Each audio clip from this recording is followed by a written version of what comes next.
Ito yung aking pinerment na mga prutas, pinaghalo-halo ng mga saging, papaya, pinya, at iba pang mga prutas na malapit ng mabulok. Ito ngayon, pinerment ko na 1 buwan mga kabayan. Yan, makikita ninyo, yan. Ang ganda at napakabango. Yan. Ang tawag dito sa ating ginawang ito ay FFJ, Fermented Fruit Juice. Yan, napakaganda at durog na yung kanyang mga balat at prutas. Ngayon, ang gagawin natin ay ating isasalin dito, saka natin sasalain doon sa ibang lalagyan na ating mailagyan ng takip. At yun ang sasalain mga kabayan. Ang tawag na dito ay foliar fertilizer. Ito yung natural na galing sa mga prutas. At ito ay ating hinaluan ng black stripe molasses. At ang ratio ng paghahalo nito ay 1:1. Halimbawa, 1 kilo ng iyong tinatad ng mga prutas, 1 kilo din ang ating ilalagay ng molasses. Kung 2 kilo, di 2 kilo rin molasses. At ito naman pinagpigang ito, mga balat ng saging, pwede nating ilagay sa puno ng halaman at yan ay napakaganda rin pataba kapag yan natuyo at na tunaw, na-absorb ng lupa.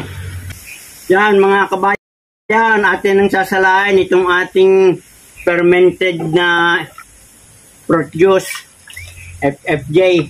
Yan. Ito na yung final.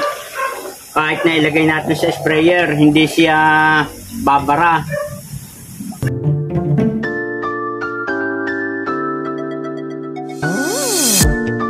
Medyo masinsin yung ating sala na kulambo, kaya matagal tumustos. Yan, ito na yung ating sinala na fermented fruit juice na ating hinaluan ng mga iba't ibang klase ng mga prutas na mga hindi natin kailangan kainin o malapit ng mabulok, ay sayang naman. At doon sa mga gustong matuto ng ganitong pamamaraan, ay yun na lang tingnan yung aking page, Kabayang Manny, paggawa ng fermented fruit juice, fish amino acid, at saka yung fermented plant juice. Ito yung ating mga natural homemade foliar fertilizer. At ito ay applicable sa mga halaman na mga namumulaklak na o hanggang siya ay mamunga. Ito ay pampabunga, pampabulaklak. Yan mga kabayan.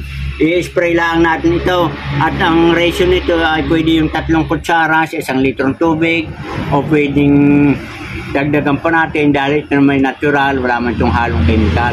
Yan. So yun mga kabayan, hanggang dito na lamang at sana may natutunan kayo sa aking paggawa ng ganitong fermented fruit juice. Good luck and good health. Magandang araw sa inyo mga kabayan.